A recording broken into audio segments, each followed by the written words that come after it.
Excuse me, জীবনে আমার আপনাকে একটা কথা বলার ছিল। তোমার মতন বখাটে ছেলেরা কি বলবে সেটা আমি জানি। আপনি আসলে আমাকে ভুল বুঝে বসে আছেন। আমি আসলে সরি আপনাকে ডিস্টার্ব করার জন্য।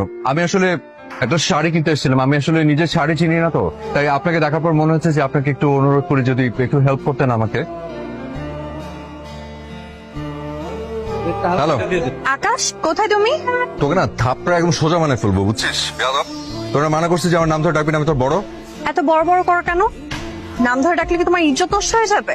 আর আমি তোমার নাম ধরে ডাকবো না, কি বলে ডাকবো? ও গো, হ্যাঁ গো, এইসব বলে রাখবো? টাকামি করবি না, তুই আমাকে ভাইয়া বলে ডাকবি। পারবো না, তুমি আমার আপন ভাই না, ফুফাতো ভাই।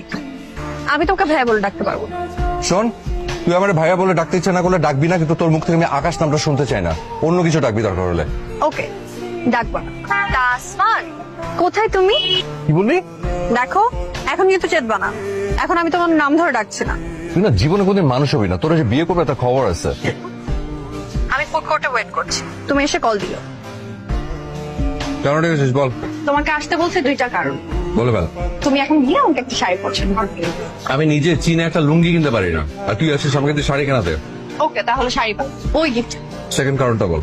দ্বিতীয় কারণটা হচ্ছে তোমাকে দেখতে খুব ইচ্ছে হচ্ছিল। তুই চুপ করাচ্ছিস কেন বল? ওইটা তোমার জানা দরকার, তুমি বুঝবা। কি যে ঢঙ্গি একটা, মানে কোত্থেকে যে সব ঢং শিখলি? আমি যে তোকে এত কিছু বলি, এই যে পাগল বললাম, ছাগল বলি, ঢঙ্গি বললাম, তুই কোনো রিয়াক্ট করিস না কেন? করো নাকি?